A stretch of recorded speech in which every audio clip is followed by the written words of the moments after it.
Welcome to This Constitution. I'm Matthew Brogdon, and I'm joined today by a very special guest. Jordan Cash is an assistant professor of political theory and constitutional democracy at the James Madison College at Michigan State University. He's also a presidency scholar who's published some very good books. The Isolated Presidency. He's published Adding the Lone Star, John Tyler, Sam Houston, and the Annexation of Texas, and a great reader on Congress. So he's got a lot of expertise on the presidency and our political institutions, and he's here to talk to us today about the modern presidency. Jordan, welcome to the podcast. Thank you so much for having me. So the modern presidency, just using that phrase, suggests that something's changed about the presidency. It seems like sometime around 1900-ish in what we call the progressive era, a number of folks got frustrated and decided the presidency was too weak.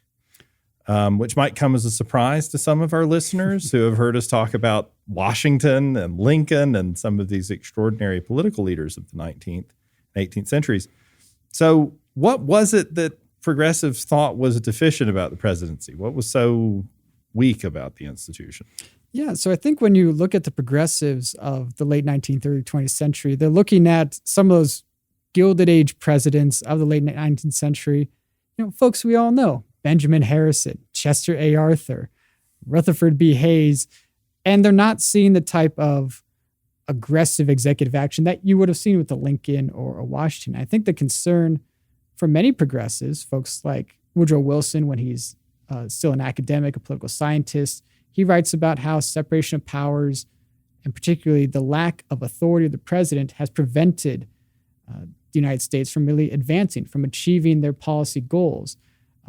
That the constitutional system is based on an outdated idea, an outdated political science that looks more at power as a mechanistic idea. So Wilson and other progressives say, no, it's organic. We need to allow the government to develop. And that also might mean that the presidency needs to develop, that instead of Congress leading on policy or having a restrained presidency, really, the president should be setting the agenda. He's the one with the connection with the people. He's the representative of the people. And so if he dictates or says that we should go a certain way, the party should help him, Congress should help him to progress history forward. Okay, so put a face to some of these ideas. You mentioned Woodrow Wilson. And you mentioned an instance of politicians borrowing analogies from the physical sciences, which we love to do, right? Find technical terms somewhere in the physical sciences, try to apply them in politics. And Wilson has this idea that the framers of our Constitution, sort of the founding generation, designed a Constitution that he says is Newtonian. Mm-hmm. What does he mean by that? Yeah, by Newtonian, he seems to have the idea that just as Newton says, the laws of gravity say that the planets are going to orbit the sun in a particular way, and that once we understand all the laws of nature, things will just gradually move forward mechanistically, like a clock, watch. Like a watch, exactly. Like a well-tuned, well-oiled watch. And Wilson says, well, that's what the framers did with our Constitution. They think, well, we'll just create a presidency, give them certain powers, create two houses of Congress and a judiciary. And it really doesn't matter what people do in these institutions. We'll trust ambition to kind of fuel ambition counteracting ambition, as Madison says in Federalist 51. And the constitutional system will just work like a well-oiled machine. Things will go around and in perpetuity, and that's just how it'll operate. And Wilson says that's a misunderstanding of political power. It's a misunderstanding of human behavior. Instead, Wilson says that really government is Darwinian. So Darwin, of course, had authored his book, The Origin of Species, by this point, and that we should see government and human beings, human organizations, as really organisms that grow and develop over time, rather than just saying, we'll set up our institutions and let them run. Instead, we need to let things grow and evolve in certain important ways. And I think that's what Wilson and a lot of the other progressives want to do for the American system. They want to see it evolve past separation of powers, past checks and balances, into a system that's more, efficient, it's more effective, and that can achieve what they see as the necessary goals for society in solving some of the major issues that have come up in the late 19th century, early 20th century. So we spent a lot of time on the podcast this season talking about the powers and limits of the presidency. But if the Constitution's evolving in this way, the question comes up, where do we find those limits? Like what are the limits? And I guess one of my favorite characters in this whole saga of the dispute over presidential power is Teddy Roosevelt. Such a tremendous figure. And he had a way of thinking about the presidency that it wanted to let it grow, let the institution grow into whatever it needed to be without limiting it artificially. And he called this a stewardship theory. Help me understand how stewardship theory works. Like what's TR? Where does TR find the powers and limits of the president? Yeah, well, that's an interesting question. Where does he find the powers and limits? So in his autobiography, so written after his presidency, written after his attempted comeback in the election of 1912 when he left the Republican Party, ran as a progressive, TR writes his autobiography and he outlines this stewardship theory. The idea that the president is the steward of the people. And so he gets his power from the people. So for Roosevelt, the way he phrases it, the way he seems to conceptualize of the presidency is that the president should be able to do anything that is necessary for the public good unless the Constitution or the laws explicitly say he can't do it. So how is that any different from the way that people had thought about the presidency up to that point? Well, in a way, it almost reverses the ordering of things. Whereas folks like Washington, Hamilton, Madison, they would argue that the presidency draws its power from the Constitution. Now, of course, the Constitution is based on the people. It's been ratified by the people. But the ultimate authority for the presidency emerges out of the Constitution itself. So even an unpopular president might be able to do quite a lot because he has that constitutional authority. For Roosevelt, he sees the Constitution as a limiting document. So maybe a good way to think about it is for many of the founders, the Constitution is an empowering document. And we think about how the Articles of Confederation had been too weak, so we need a Constitution to make the government stronger. Part of that is making a stronger executive. The Constitution as empowering the president. For Roosevelt, for Wilson, for other progressives, they see the Constitution as a limiting document. So the question is, well, how do we overcome those limits? Instead of seeing the Constitution as giving the president power, it only limits their power. So that creates a question, well, then where does the president's power come from? And Roosevelt says, it must be the people, the ultimate source of sovereignty. And the Constitution, well, it sets some limits, it sets some boundaries, but other than that, the president will do what's necessary for the public good. Okay. So I can do it if it's in the public interest unless the Constitution says I can't. Yes. So, I mean, what are some things in the Constitution he thought were limits? I mean, what would fall in this category that the president can't do, according to Roosevelt? Yeah, well, presumably there'd be explicit things like, well, the president can't ratify a treaty without the Senate's consent. He couldn't appoint a Secretary of State or a Secretary of War without the Senate's consent. So some of these very particular explicit limits in the Constitution. And he does say the laws too. So if Congress passes a law allowing the president to do some things, but then also says the president can't do A, B, or C, presumably Roosevelt would say, okay, well, that falls under limits on things I can't do. But it's almost just a presumption. Do we presume the president can do something or presume that he can't? Roosevelt seems to argue we need to presume that he can unless there's some explicit limitation. So if there's an ambiguity in the Constitution, which of course, especially in Article 2, it's not as detailed perhaps as Article 1. So there is a fair bit of ambiguity, and Roosevelt would say the president needs to be able to use as much ambiguity for benefiting the public good as possible. So Roosevelt, just to fill out the picture of him advancing this argument, Roosevelt became president because McKinley was assassinated. And he winds up leaving office in 1908. Mm-hmm. Why doesn't he run for re-election? Because he obviously regrets it. He comes back in 1908. So he leaves the presidency in 1908, says, I'm not going to run again. Decides he's going to come back in 1912 and try to win the office back. He wants another term. So what in the world led him give up the chance to be president. I mean, if he really had this view of the presidency of, being this steward of the national interest, why did he ever leave? I mean, why didn't he hang on to power in 1908? Yeah, that's a very good question. My general sense is that Roosevelt was respecting the two-term tradition that Washington had laid out. I mean, he came to the presidency after McKinley's assassination, but he basically serves the rest of McKinley's term there from 1901. He's reelected overwhelmingly in 1904 and then leaves office in 1908, having served roughly 8 years in power. And I think he has a general idea, too, that his successor, pretty much hand-picked successor, William Howard Taft, is going to carry forth his policies. Of course, that's why he comes back in 1912, is he doesn't think Taft did a good job after all.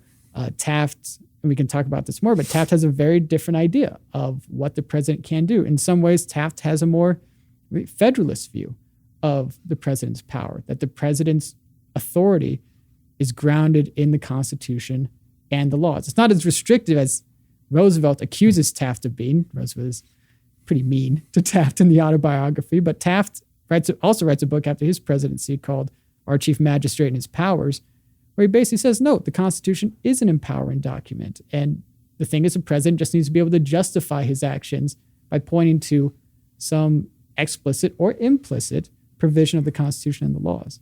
Yeah, you said that Taft was really more of like a federalist president, hearkening back to Hamilton and Madison and so forth. But that's not the way Roosevelt describes it, right? Roosevelt's autobiography that he writes after he leaves office wants to associate Taft with Buchanan, right? Lincoln's predecessor in office, who just sort of let half the country walk out the door and secede without lifting a finger. And he says that's the alternative. You can either be my steward of the public interest, sort of president that represents the national interest, or you can be a weakling like Buchanan. Doesn't seem quite fair. Oh, it's not fair at all. Yeah. So Roosevelt describes Taft as the legalist school. I think he even calls it the Buchanan-Taft school. The Buchanan-Taft school. As opposed to the stewardship theory, which is, of course, the Lincoln-Roosevelt school. So funny how that works out. Roosevelt gets to associate himself with Lincoln, and Taft is Buchanan. That sees himself so constrained by laws and pesky constitutions that they can't do anything. Right? So again, he attributes the view that the Constitution is a limiting document to Taft, even though that's not Taft's view when Taft actually articulates his point. But if you see the Constitution as a limiting document and you argue that, well, the president can only do what the Constitution says you can, well, that would suggest a very weak traditional constitutional presidency. And Roosevelt makes the case for an effective government. We need to flip it. We need to have the Constitution only limit us in particular circumstances rather than take that as our baseline of what we can do. So there's this quote from Woodrow Wilson that I always think in my head when I hear it, I think it's Roosevelt. But I think it sort of sums up Roosevelt's idea of the presidency, that the president should be as big a man as he can be, which seems to fit Roosevelt. He's kind of larger than life. He's got all these exploits. He gets shot and goes on giving a speech at one point, right? Yes, in the 1912 election, he gets shot. I think it's either his metal glasses case or because his speech was so thick, it stopped the bullet. But yeah, he gets shot. He realizes he's not coughing up blood, so he must be okay. And he gives a 90-minute speech after telling the audience, I've been shot, but I'm going to go ahead and give my speech. I sometimes tell my students, they don't make them like they used to, I don't think. There's another quote that I just like to share with my students too, which is Roosevelt's own daughter saying, Father likes to be the bride at every wedding, the corpse at every funeral, and the baby at every christening. So speaking of larger than life figure, all attention to him. But I think that's why, Wilson's quote, the president can, I think he says, in law and in fact, be as big a man as he can. Mm-hmm. You could see Roosevelt saying that. You could see see Wilson describing Roosevelt like that. But I think it does embody the progressive view of the presidency it's a movement away from the presidency as an institution to the president, the man in the office, or eventually woman in the office, but the individual, what can they do? Because again, if the Constitution is what's limiting him, then the individual might be able to do all sorts of things unbounded by normal constitutional restraints. Okay. So we've seen that there's a shift in perspective of drawing power from the president's popular mandate, describing the president's power as the power of an individual, not the power of the institution of the presidency drawn from the Constitution, but the power of an individual leader drawn from an election. So that does seem like a pretty important shift. Let's talk about Wilson for a few minutes, because, Wilson had that quote, of course, it feels appropriate applied to Teddy Roosevelt. It feels odd to apply it to Woodrow Wilson, the professor, right? Couldn't be more different from Roosevelt in a lot of ways. But Wilson really was ambitious about what he thought the modern presidency could do. I mean, he even Wilson didn't actually think that it was, at one point, didn't think it was possible to build a powerful enough president within the confines of the Constitution, because he thought the Constitution allows for divided government. He thought it allows for the situation where you've got one party in control of Congress or one house of Congress and the other party can win the presidency. And this divided power too much, and there really needed to be a way for someone, for he doesn't mind himself here as president, someone to direct the power of government to achieve the public interest without all these impediments. And at one point, he actually suggests erecting what he calls cabinet government in the United States, where he wants to, if I've got this right, he wants to select as cabinet people like the Secretary of Defense and the Secretary of Commerce, Secretary of State, from among the members of Congress, and then put them in charge of like the committees in Congress that deal with these issues, so that you could, sort of consolidate. The president would be in the driver's seat with respect to the legislative process. And so really Wilson has this ambition of building the president as a popular leader into really the head of government, and more than just the head of the executive branch, really put the president as the first branch of government in some ways. Yeah, absolutely. So to your point earlier that Wilson at first isn't so sure you can even do something like this within the constitutional system, his early book, Congressional Government, which I think was in the 1880s, basically says we need a parliamentary system. We should shift fully to a parliamentary system where we bring the executive and the legislature together.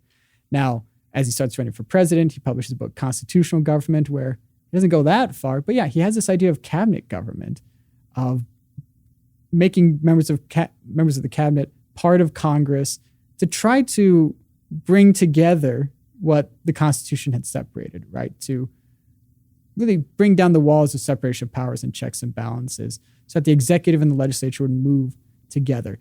And in that book, too, he talks about how parties might be able to do this as well. So he changes the view on parties, where before, parties has in some ways moderated presidential behavior in that there were certain party platforms the president was expected to follow. Wilson says, no. The president needs to determine the agenda of the party. And then the party in Congress will then enact the president's will. So he really doesn't like separation of powers, but it's what it comes down to. And it's trying to find these other, you might say, extra constitutional or alternative institutional mechanisms by which he can bring together what the Constitution has separated. And the president is, of course, the key figure in all of those changes. Again, because he thinks the president is the representative of the people. He's the one with the popular mandate. He's the one with the singular vision who can both shape popular opinion while he's responding to it.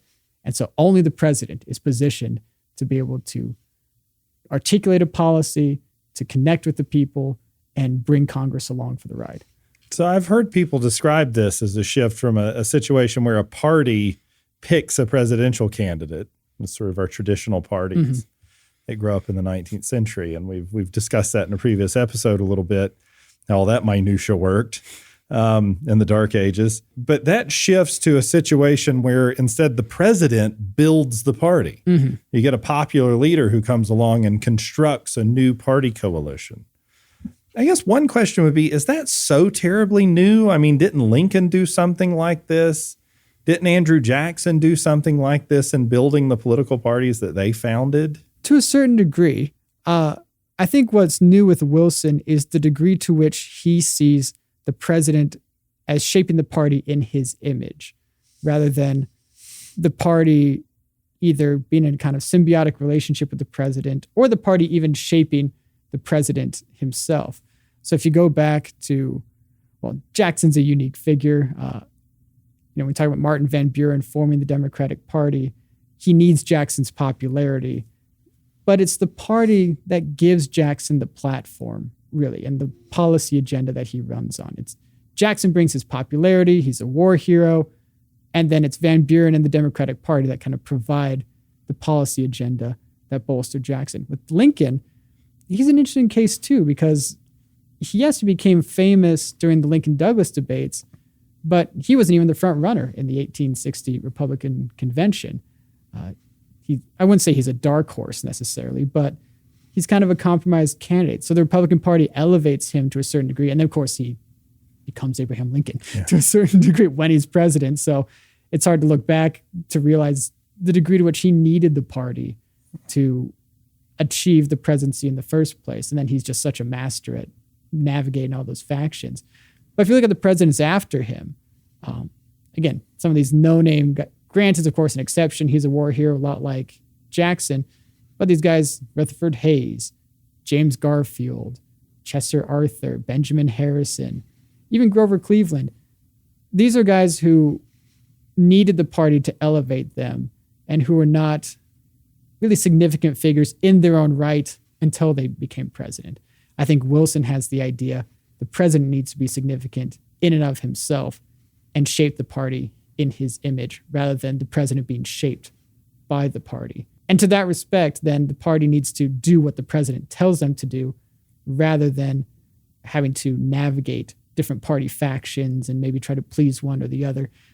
You could almost say that Wilson doesn't want to do the dirty work of coalition management, that the coalition should just come together under the president and follow his lead. Well, it does sound like the old party systems where you give us very boring presidents by and large. I mean, 20th century, maybe it's just because we've seen them on TV, seen more of them, but it feels like the 20th century with its, new sort of grounded executive leadership gave us more interesting, more colorful characters. Yeah. It's the century of TR and Wilson, not just, FDR obviously is a great president, but even, people like Truman and Kennedy, Reagan, even Bill Clinton, sort of an appealing personality, even if we don't think of him as a great political leader. There's something to be said maybe for Wilson's. Wilson at least wants to make politics more interesting by making popular leadership sort of part of the president's role. Yeah, I think that's right. So if we go back to the 19th century for a minute, James Bryce, who was the British ambassador to the United States, he wrote this book, massive book, kind of like Democracy in America, or at least that's what he was going for, called The American Commonwealth. And one of the chapters is why great men do not become presidents. And he says it's the party system. Because when parties choose their candidates, it's based on, who can win, who can get which state. It's all backroom dealing and negotiation. It's not the great forceful personality who barnstorms the party and really takes it over. But with TR first and then Wilson, the slow evolution of party primaries, you start to see, no, it is more personality driven now. And I think that is a big shift from the 19th century to the 20th century as parties have let go, maybe not even let go, but have moved to the organization doesn't choose the candidate so much as party voters choose the candidate, or at least having more input. Our modern primary system doesn't really come back till the 70s, but there's a slow evolution. And it allows for these bigger personalities. It isn't just simply a calculus of, who's going to win the swing states, right? It's who do you actually like? Who are you attracted to that can actually command popular opinion, popular loyalty? And it is these bigger personalities. Your TRs, Woodrow Wilson, Franklin Roosevelt, John F. Kennedy, Reagan, even Bill Clinton, Donald Trump, Barack Obama. These folks who inspire passion in a way that when it's just a backroom deal of, we'll take a senator from Ohio and a governor from Kentucky, throw them together and that'll give us something good. We said that Woodrow Wilson envisioned this kind of presidential leadership, finds the institutional structure, this Newtonian, mechanistic sort of grandfather clock of a constitution that the framers have built as a real impediment to like getting things done. And it's not clear if he can actually institutionally adopt practices and structures that will overcome separation of powers, overcome federalism, overcome all these constitutional impediments to the exercise of power. But eventually we do get some changes.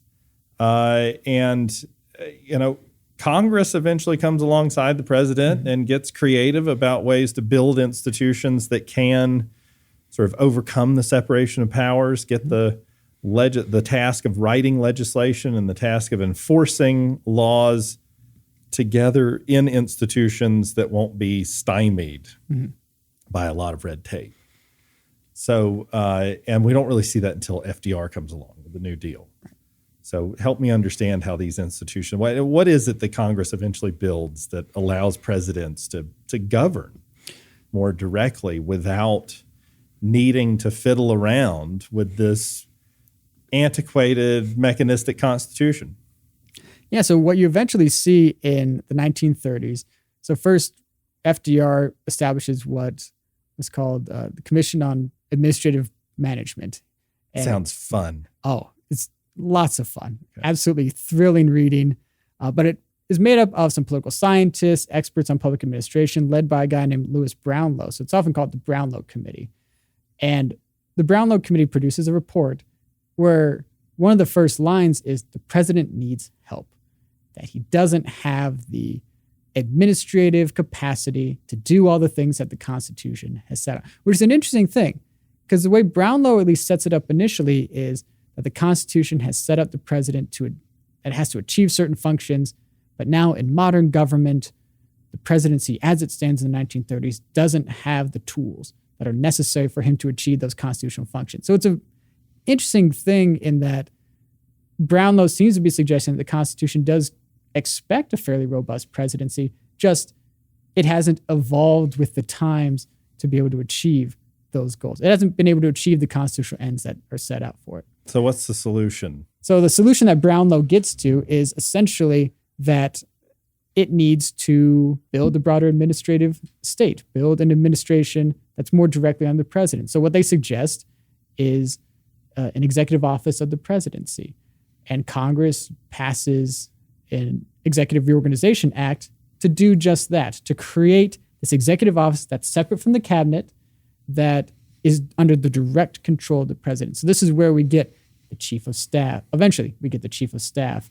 The TV show The West Wing, it's the executive office of the president, right? These folks that are directly interacting with the president, not constrained by cabinet departments or any of these other institutional factors, but building the bureaucracy around the president and enabling him to act through the administration that may not actually be through Congress, right? He gets these folks in, they report directly to him, and he can begin conducting all sorts of policies administratively rather than having to work through the party system or work through Congress at every turn. So it sounds like we're trying to take more policymaking authority and put it in the presidency so they can act more directly.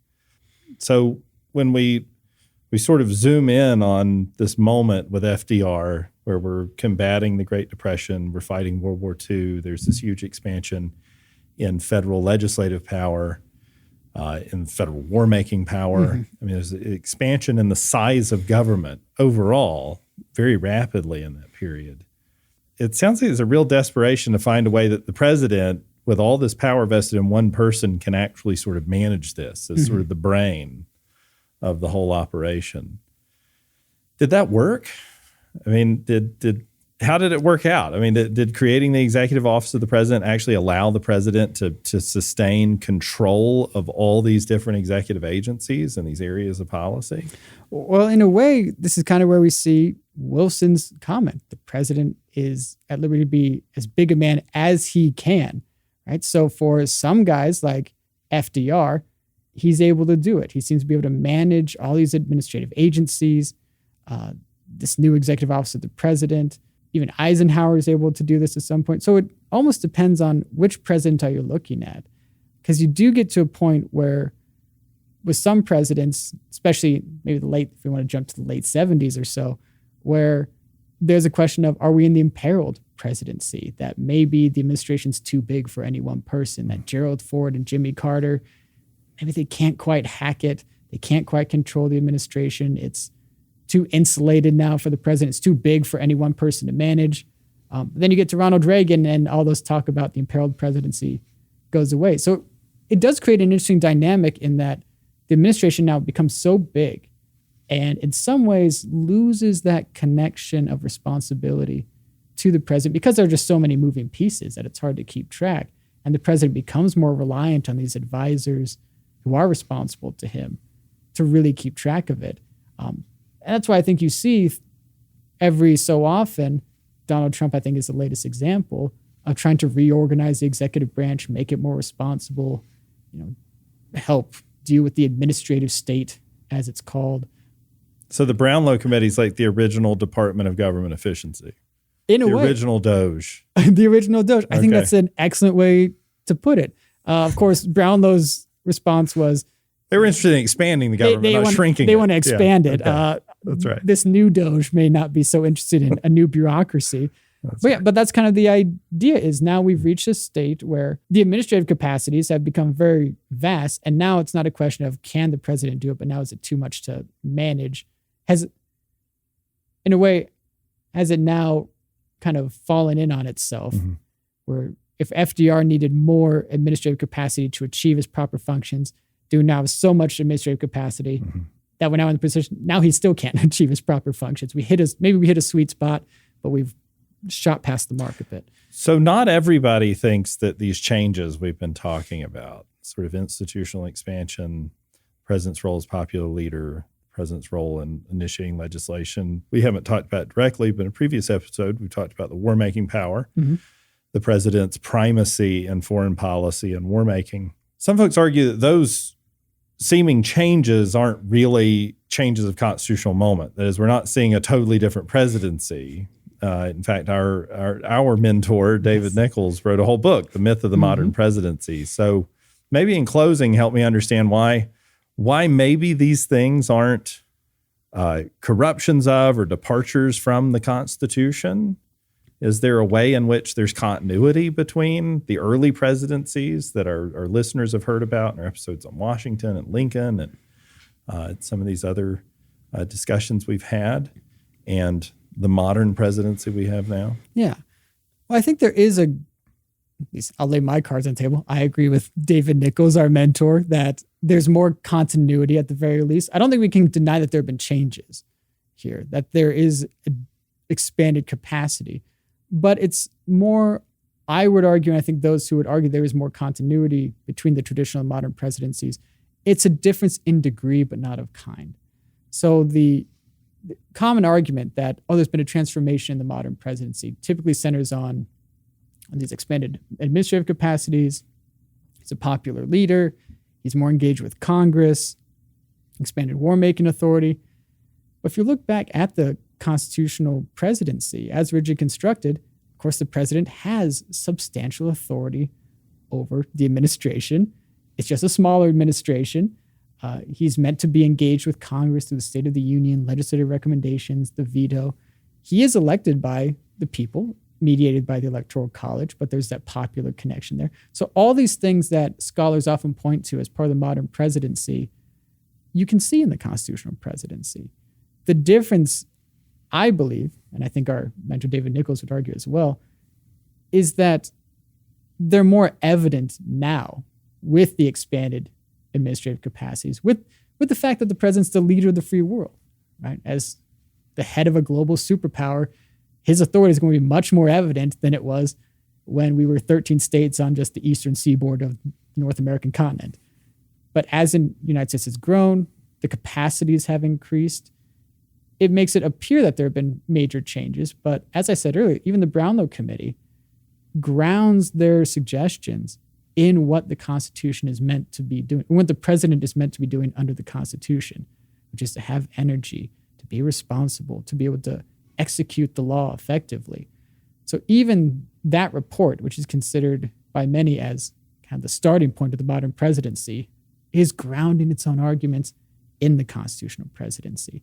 So that's why I think we can see it to a large degree, maybe not so much the concept that Roosevelt and Wilson had about stewardship theory or the Constitution as a limiting document, but the basic premise of the president has certain key functions, and maybe the modern presidency helps advance those functions. But those functions still, I would argue, are grounded in the Constitution, consistent with the Constitution. It's more a question of the degree those have expanded, what are they meant to be doing, and is it still really a prudential question of, is this the best way to achieve those constitutional functions? Not so much a question of, are these constitutional functions? So we have a bigger presidency because we've got a bigger government. Essentially, yeah. Okay. Well, thanks for joining us today. It was a good conversation. Thanks for helping us understand the modern presidency. Thank you for having me.